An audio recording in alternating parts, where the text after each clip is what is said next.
नमस्कार.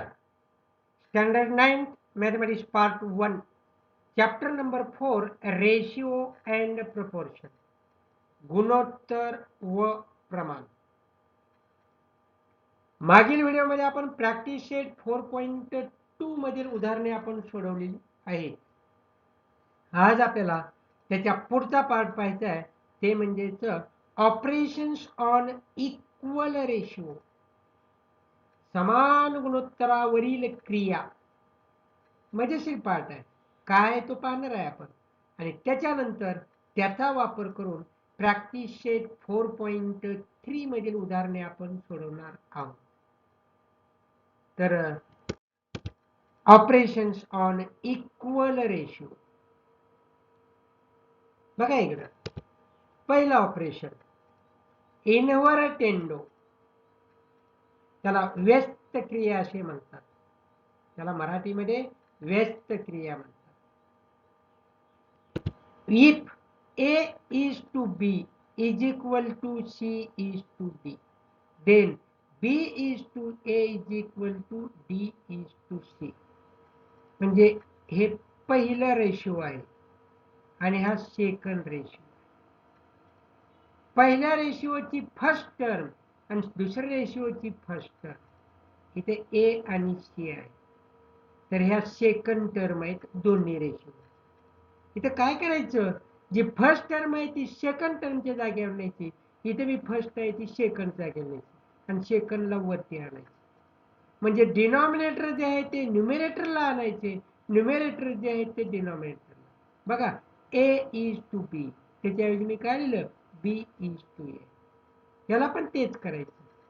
C is to D ऐवजी D is to C करायचं. जर हे दोन रेशिओ इक्वल असतील तर हे सुद्धा इक्वल असतात. हे सुद्धा इक्वल असतात. असा पहिले मग आपल्याला काय ऑपरेशन सांगतं, त्यालाच म्हणतात इन्व्हर्टेंडो असे म्हणतात. काय म्हणतात, इन्व्हर्टेंडो असं म्हटलं जातं. Second operation alternendo. अल्टरनेंडो मराठीमध्ये त्याला एकांतर क्रिया असे म्हणतात. हा पहिला पार्ट कॉमन आहे, सगळीकडे तोच असतो. हा if A is to B is equal to C is to D, then आता काय बघायचं, ही जी फर्स्ट टर्म आहेत ना त्यांचा रेशिओ घ्यायचा, A is to C इथे लिहिलं, आणि डिनॉमिनेटरचा वेगळा रेशिओ घ्या, B is to D. म्हणजे हा न्यूमरेटरचा रेशिओ आणि डिनॉमिनेटरचा रेशिओ इक्वल रेशिओ असतो. A is to C equal to B is to D. झालं. तर याला अल्टरनेंडो असं म्हणायचं. Third operation componendo. Third operation is componendo. त्याला मराठीमध्ये योग क्रिया असे म्हणतात. हा पार्ट तोच लिहायचा. If A upon B equal to C upon D, म्हणजे दोन रेशिओ जर इक्वल रेशिओ असतील तर हा ए, त्यात हा डिनॉमिनेटर ऍड करा, ए प्लस बी, आणि तो इथे लिहा न्यूमरेटरला, अपॉन बी तसाच लिहिला. तेच राईट हँड साईडला करायचं, C plus D upon D. हा जो रेशिओ येतात दोन, हे सुद्धा दोन रेशिओ काय असतात, इक्वल रेशिओ असतात. कॉम्पोनेंडो ऑपरेशन आहे, म्हणजे योग क्रिया आहे. पुढचं ऑपरेशन आहे डिवायडेंडो. डिवायडेंडो हेच आहे, फक्त इथं प्लस आहे तिथं मायनस करायचं.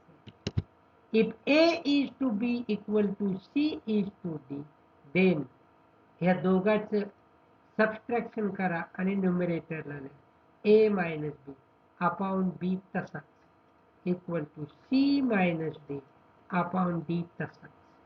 जर ही दोन ऑपरेशन, दोन रेशिओ जर इक्वल असतील तर हे सुद्धा दोन रेशिओ काय असतात, इक्वल असतात. असा हा डिवायडेंडो सांगतो. वियोग क्रिया म्हणतात मराठीमध्ये, वियोग क्रिया. आणि शेवटची या दोन क्रियांची एकत्रीकरण करून या दोन क्रियांची काय आहे, रेशिओ आहे. कॉम्पोनेंडो डिवाइडेंडो रे ऑपरेशन, योग वियोग क्रिया. If A is to B equal to C is to D, then ह्या दोघांची बेरीज करा न्यूमरेटरला, ह्या दोघांची वजाबाकी करा डिनॉमिनेटरला. तेच राईट हँड साइडला C plus D upon C minus D. तर लक्षात, तर हे operations on equal ratio 5 operation आहे. इन्व्हर्टेंडो, अल्टरनेंडो, कॉम्पोनेंडो, डिवाइडेंडो, कॉम्पोनेंडो, डिवाइडेंडो, हे 5 ऑपरेशन आहे. या 5 ऑपरेशनचा वापर करून आपल्याला प्रॅक्टिस शीट 4.3 मधले एक्झाम्पल सोडवायची आहे. तर क्वेश्चन नंबर 1 बघा. Practice sheet 4.3, question number 1. If A is to B is equal to 7 is to 3. A is to B equal to 7 is to 3. Then find the values of the following ratios. तर खालील रेशिओच्या values काढायच्या.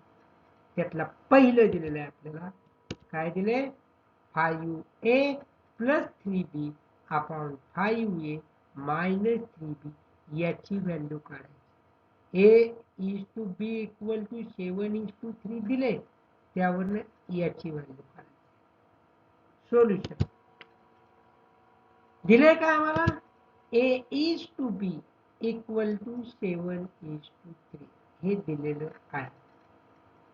काढायची कुणाची value, याची value काढायची. लक्ष द्यायचं, काय करायचं बघा, इथं ए इज टू बी दिले, पण व्हॅल्यू काढायची आम्हाला 5A.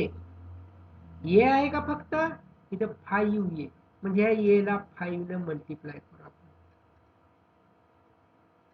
बी ला कशाने मल्टिप्लाय केलं, इथं 3B, म्हणजे इथं 5A आणि इथं 3B मला पाहिजे.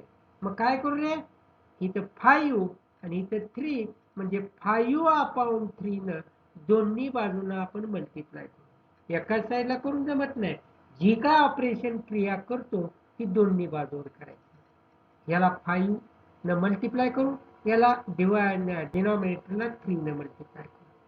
म्हणून काय येईल, 5A upon 3B equal to 5 upon 3 into 7 into upon 3 आलं. 5A upon 3B is equal to 5 upon 3 into 7 upon 3, multiplying both sides by 5 upon 3. का केलं, लक्षात आलं का, कारण ज्याचं उत्तर काढायचं तर आम्हाला ए नको आहे, 5A पाहिजे, बी नको आहे, 3B पाहिजे. मग तो कधी मिळेल, 5 अपॉन 3 न दोन्ही बाजूला मल्टिप्लाय केलं तर मिळतो. काय रे मग इथं, 5A upon 3B equal to 5 into 7, 35, 3 into 3, 9, 35 upon 9. आलं, 5A upon 3B equal to 35 upon 9. पण आम्हाला ह्याची व्हॅल्यू नको आहे, तर 5A आणि 3B या दोघांची ऍडिशन पाहिजे न्यूमरेटरला, आणि डिनॉमिनेटरला त्याच दोघांची काय पाहिजे, सबट्रॅक्शन पाहिजे. कधी येते रे, या दोघांची ऍडिशन न्यूमरेटरला आणि याच दोघांची सबट्रॅक्शन डिनॉमिनेटरला. 5 ऑपरेशन पाहिलेत आपण आता. कोणतं ऑपरेशन आहे ते, शेवटचं ऑपरेशन कोणतं, कॉम्पोनेंडो डिवाइडेंडो, ते ऑपरेशन करू आपण. करा, या दोघांची ऍडिशन करा न्यूमरेटरला, सबट्रॅक्शन करा डिनॉमिनेटरला. म्हणून 5A plus 3B upon 5A minus 3B. जी ऑपरेशन आपण लेफ्ट हँड साइडला केलं तेच ऑपरेशन आपण राईट हँड साइडला सुद्धा करायचं. 35 plus 9 upon 35 minus 9 by componendo dividendo. हेच आपण कसं लिहिणार, 5A plus 3B upon 5A minus 3B equal 35 plus 9, 40. 35 plus minus 9, 26 is equal. हे 44 आणि 26 या दोघांमध्ये एक कॉमन येतो काहीतरी फॅक्टर, तो कोणता? 2 येतो. 2 into 22 म्हणजे 44. 2 into 13 that is 26.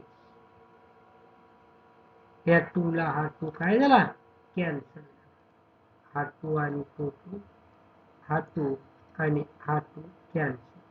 काय शिल्लक राहिलेले मग?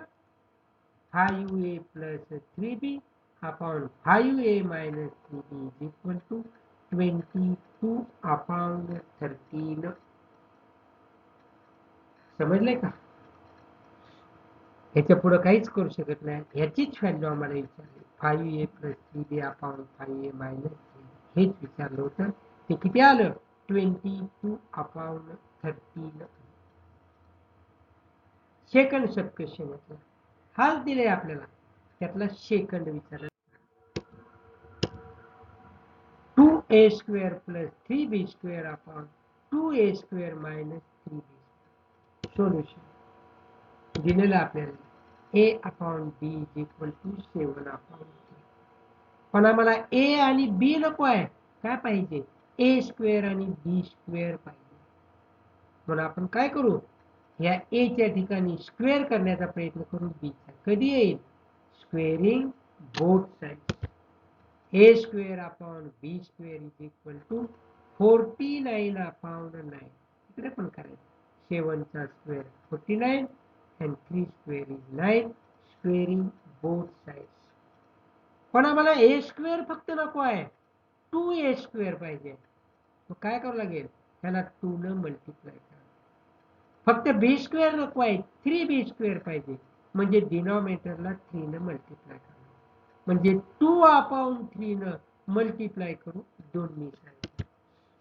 2a square upon 3b square is equal 2 upon 3 into हे 49 upon 9.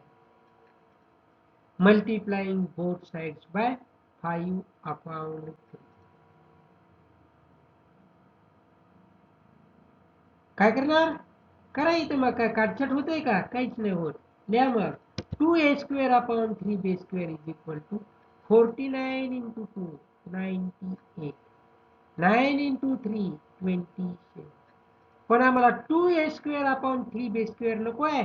तर ह्या दोघांची ऍडिशन पाहिजे न्यूमरेटरला. आणि डिनॉमिनेटरला काय? त्या दोघांची काय पाहिजे? सबट्रॅक्शन. कोणता आहे आपली ऑपरेशन ज्याच्यामध्ये न्यूमरेटरला ऍडिशन असते आणि डिनॉमिनेटरला सबट्रॅक्शन असते? कोणता आहे आपले ऑपरेशन? कोणतं आहे? तर componendo, dividendo, ते ऑपरेशन करू आपण. काय रे मग? 2a square plus 3b square upon 2a square minus 3b square equal to 98 plus 27 upon 98 minus 27 by compound and no divided. बघा, ह्याच्याकडे बघत बघत याच्यावर क्रिया करत जायची. ह्यात काय काय पाहिजे ते ते ह्याच्यावर करत जायचं. हेच पुढे मी लिहितो. 2a square plus 3b square upon 2a square minus 3b square is equal 98 plus 27, 125. 98 minus 27, 71. का भाग वगैरे जातो का बघा यात? जर रिड्यूस फॉर्म मध्ये जर करता येत असेल तर करू, नाही तर तसाच ठेवा. मला वाटते काहीच करता येत नाही. याचं equal to this ratio equal to 125 upon 71. हेच फायनल आहे.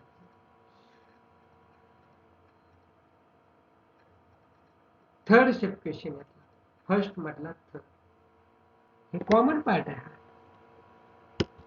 If a upon b equal to 7 upon 3, then find the values of following ratios: a cube minus b cube upon b cube.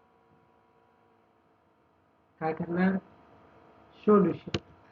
हे दिले आम्हाला a is to b equal to 7 is to 3. पण हे नको आहे मला, a cube पाहिजे. बी नको आहे मला, बी क्यूब पाहिजे. म्हणून taking cube on both sides, दोन्ही बाजूचे घन करू. A cube upon B cube is equal to cube of 7, 7 into 7 into 7. 7 into 7 is 49, and 49 into 7 is 343. Upon cube of 3, 3 into 3 into 3. 3 into 3 is 9, 9 into 3 is 27. Cube of both sides. पण मला ए cube upon B cube नको आहे, तर न्यूमरेटरला ए cube minus B cube पाहिजे. ह्या दोघांची वजाबाकी न्यूमरेटरला पाहिजे. डिनॉमिनेटर तसाच ठेवायचा. कोणती क्रिया आहे आपले, कोणतं ऑपरेशन आहे? न्यूमरेटरला वजाबाकी आहे आणि डिनॉमिनेटर तसाच आहे. कोणता?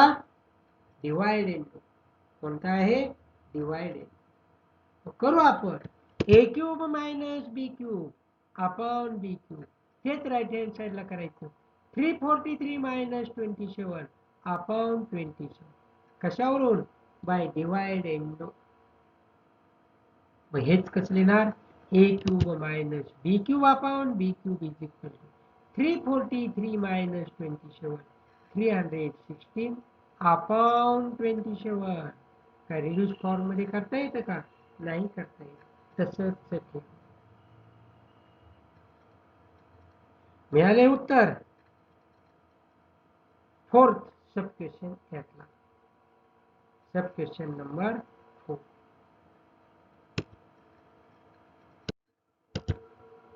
If A is to be equal to 7:3, then find the values of the following ratio: 7A plus 9B upon 7A minus 9. पहिलं चालतं ना त्यासारखं दिले काय आम्हाला? Given A is to be equal to 7:3 is given. मला A नको आहे, 7A पाहिजे, याला 7 न मल्टिप्लाय. बी नको आहे, 9B पाहिजे, म्हणजे याला 9 न मल्टिप्लाय करू. म्हणजे 7 अपॉन 9 न मल्टिप्लाय करू. Multiplying 7 upon 9 on both sides. काय करणार मग? 7A upon 9B equal 7 upon 9 into 7 upon 3, multiplying both sides by 7 upon 3. बरोबर? ठीक. पुढे काय करणार? 7A upon 9B equal to 7 into 7 49 upon 9 into 3 27. बरोबर आहे? ठीक. पण मला 7A अपॉन 9B नको आहे, त्या दोघांची ऍडिशन पाहिजे न्यूमरेटरला, आणि डिनॉमिनेटरला त्या दोघांची सबस्ट्रॅक्शन पाहिजे. कोणतं ऑपरेशन आहे ते? कोणतं ऑपरेशन आहे? Last operation, that is componendo dividendo operation. Therefore करू आपण या दोघांची ऍडिशन न्यूमरेटरला आणि डिनॉमिनेटरला subtraction. 7A plus 9B upon 7A minus 9B is equal to 49 plus 27 upon 49 minus 27 by componendo dividendo. By componendo dividendo. Therefore 7A plus 9B upon 7A minus 9B equal to, करा यांची addition, 76 upon 49 minus 27 20. या दोघांमध्ये common येतं एक काहीतरी 2 येतो. मग 2 into 38 upon 2 into 11. 2 gets cancel. 2 cancel होते, म्हणून ते कॅन्सल करा. हा 2 कोणता? हा 2 आणि हा 2 कॅन्सल. काय शिल्लक राहिले मग? Therefore 7A plus 9B upon 7A minus 9B equal to 38 upon 11. 38 upon 11. समजते का? किती झाले? प्रॅक्टिस सेट 4.3 मधला फर्स्ट क्वेश्चन आपण म्हटले 400 क्वेश्चन आहेत टोटल, ते 4ही आपण सोडवलेले आहेत. तर आतापर्यंत जे झालंय ते 5 जे आपले ऑपरेशन्स आहेत त्या ऑपरेशनचा वापर करून उदाहरणे सोडवले. जास्तीत जास्त उदाहरणे आपली कॉम्पाउंड डिवाइडेंडो या ऑपरेशनवर आधारित आहे. एक उदाहरण फक्त आपलं झालंय तो डिवाइडेंडोवर आधारित. तर अशा प्रकारे ही फर्स्ट क्वेश्चन आपण पूर्ण केलाय. हा फर्स्ट क्वेश्चनचा घरी सराव करा आणि आपण नेक्स्ट व्हिडिओमध्ये आपण सेकंड क्वेश्चनची उदाहरणं आपण सोडू.